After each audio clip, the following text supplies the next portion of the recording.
plupart des espèces animales possèdent la faculté de synthétiser de la vitamine C. L'organisme humain, lui, ne la fabrique pas et nous oblige à la trouver dans notre alimentation. La vitamine C nous maintient en vie.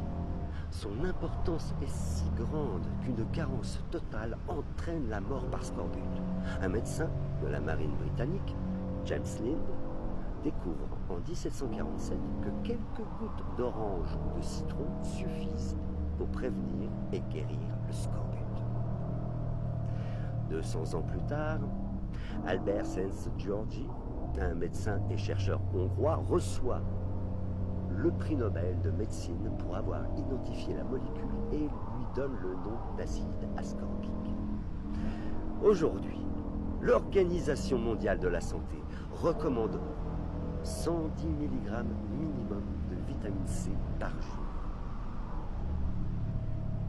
Il s'avère en réalité que la vitamine C, prise quotidiennement en quantité plus importante, offre des effets protecteurs stupéfiants.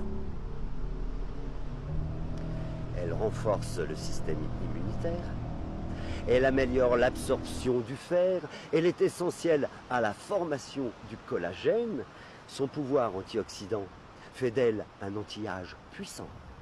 Elle réduit les taux de cholestérol, elle a un effet détoxiquant contre le tabac et l'alcool. Enfin, bref, la liste est longue. En France, dans son ouvrage intitulé « La vitamine C et ses alliés indispensables à la santé », le docteur français Pierre Corson affirme que la vitamine C est le véritable chef d'orchestre des réactions biochimiques qui conditionnent la vie. La majeure partie du corps médical fait preuve de scepticisme au sujet de la vitamine C, alors que des prix Nobel, des professeurs, des scientifiques, des médecins du monde entier ont produit des études qui prouvent son efficacité.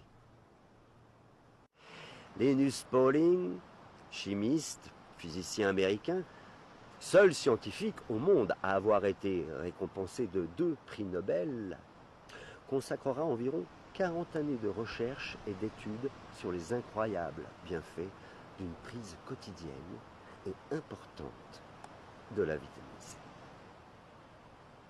En mai 2013, William Jacobs, chercheur, professeur de biologie, d'immunologie et de génétique à l'Institut Einstein de l'Université de médecine de New York, publie un article faisant état